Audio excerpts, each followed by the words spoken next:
जी तो बात करते हैं अब आपसे हम advantages and disadvantages of vegetative propagation. देखिए प्यारे बच्चों, जो वेजिटेटिव पार्ट्स होते हैं, रूट, स्टेम, लीव, इनको अगर आप ग्रो करते हैं तो इनके कुछ फ़ायदे भी होते हैं और इनके कुछ नुकसान भी होते हैं। तो ऐसा करते हैं कि हम सबसे पहले फ़ायदों की बात कर लेते हैं।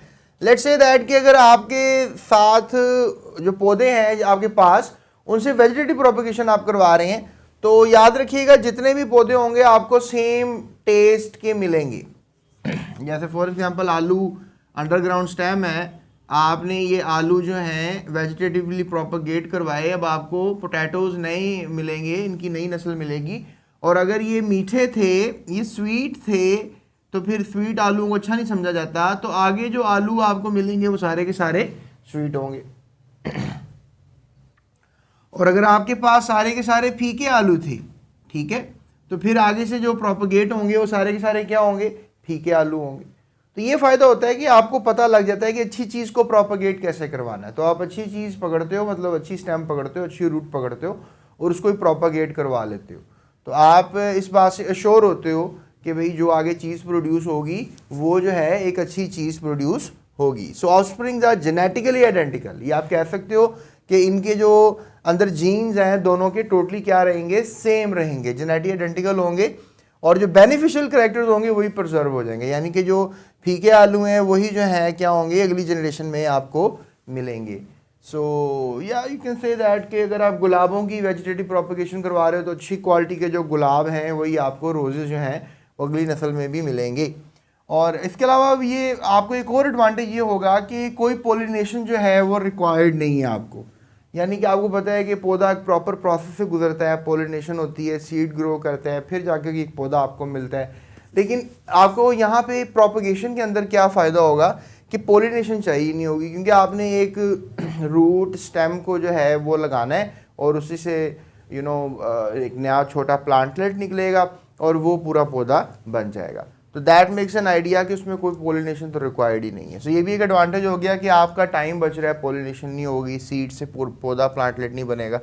और rapid increase plants growth and number, यानी कि पौधा जल्दी भी ग्रो करेगा और आप ज़्यादा क्वांटिटीज़ के पौधे भी जो है वो ग्रो कर सकोगे। जैसा मैंने पिछले एग्जाम्पल में आपको गन्ने की एग्जाम्पल दी थी कि जो अंडरग्राउंड स्टेम है वो गन्ने की स्टेम को लगाया जाता है और विद इन नो टाइम जो है आप बहुत ज़्यादा गन्ने की फसल उगा लेते हैं और ग्रोथ भी बड़ी तेज़ होती है।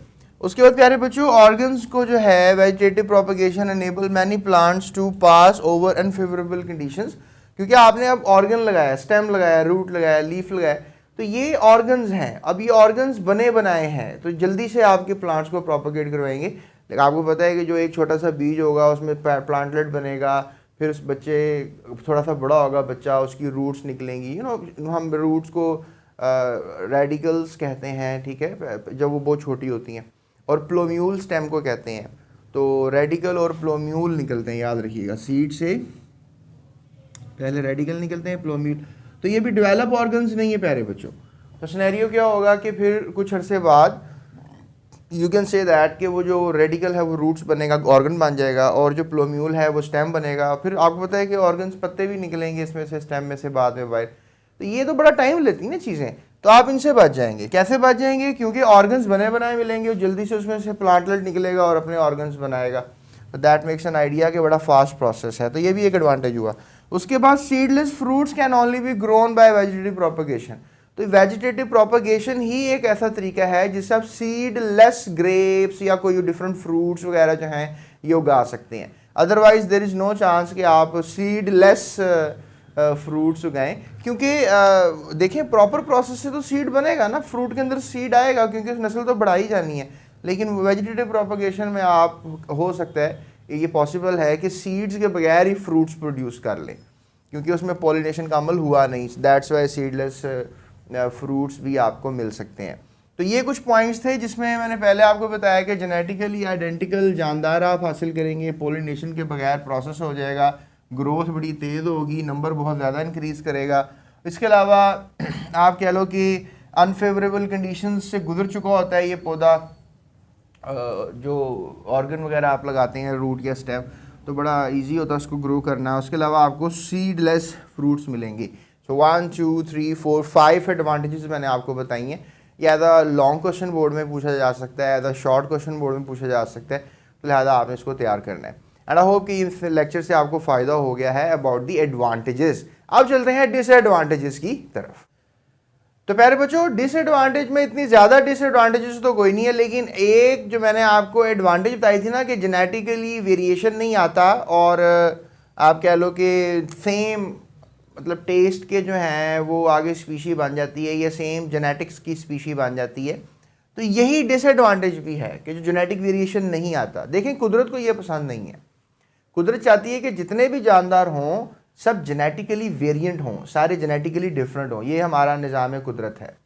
लेकिन हमने चूँकि वेजिटेटिव प्रोपगेशन करवाई है तो वहाँ पे तो सीड ही नहीं बना, कोई फर्टिलाइजेशन ही नहीं हुई, तो फिर वो वेरिएशन कैसे आएगी? क्रॉसिंग ओवर तो वेरिएशन से आती है। तो यू कैन से दैट कि मियोसिस का प्रोसेस ही नहीं हुआ, राइट। वेजिटेटिव प्रोपगेशन में मियोसिस हुई ही नहीं, तो लिहाजा जेनेटिक वेरिएशन तो नहीं आ सकती। तो आप कह लो कि जेनेटिक वेरिएशन ना आना जो है एक स्पीशी स्पेसिफिक डिजीज़ कॉज करती है। यानी कि अगर एक आपने बड़े मतलब फीके आलू थे, आपने पूरी फसल लगाई, एकड़ की एकड़ जगह लगाई हुई है, तो फिर अगर वहाँ पे कोई डिजीज़ हो जाती है तो फिर वो सारी फसल ही जाएगी।